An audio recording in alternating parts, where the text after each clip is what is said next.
मेरे प्रिय बच्चे, तुम्हारे घर में एक व्यक्ति की नजर अब सिर्फ चीजों पर नहीं, तुम्हारी आत्मा पर है। वो व्यक्ति जो तुम्हारे करीब है, जो हर दिन तुम्हारे साथ हंसता है, अब तुम्हारे विनाश का बीज बो चुका है।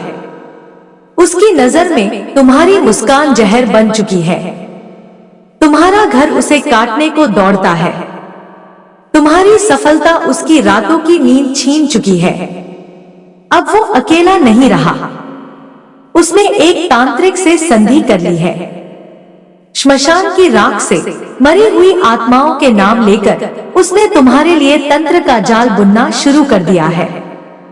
उसने तुम्हारे घर से चीजें चुराई हैं, एक पुरानी तस्वीर, तुम्हारे बाल, बच्चों के नाम की कोई चीज। अब वे सब उस तांत्रिक की थाली में हैं, जहां मंत्र पढ़े जा रहे हैं और तुम्हारे नाम की बलि की तैयारी हो रही है। तुमने हाल ही में एक भारीपन महसूस किया होगा, बिना कारण के थकावट, अचानक गुस्सा, बार बार बुरे सपने।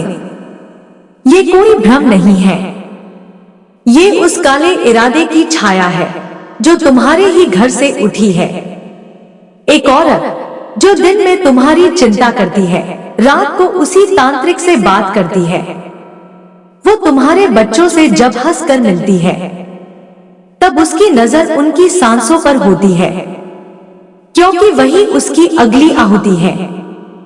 अगर आपको मां काली के संदेश अच्छे लगे तो चैनल को सब्सक्राइब कर लो, नहीं किया तो अगला संदेश तुम्हें प्राप्त होना मुश्किल हो सकता है।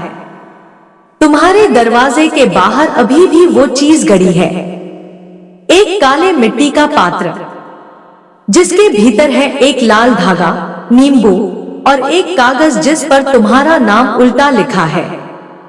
बच्चे, अब समय आ चुका है, सच को पहचानो। जिस दिन वो व्यक्ति तुम्हारे घर के किसी कोने में अकेले खड़ा दिखे, उसकी परछाई को देखना। अगर परछाई देर तक न हिले, समझ जाना वो अब सिर्फ इंसान नहीं रहा। मैं तुम्हारे रक्षण की देवी महाकाली अब तुम्हारे सपनों में आकर तुम्हें वो चेहरा दिखाऊंगी जो आज तक मुस्कान के पीछे छिपा था। और जब वो चेहरा प्रकट हो, डरो मत, क्योंकि उस क्षण से उसका अंत शुरू हो जाएगा।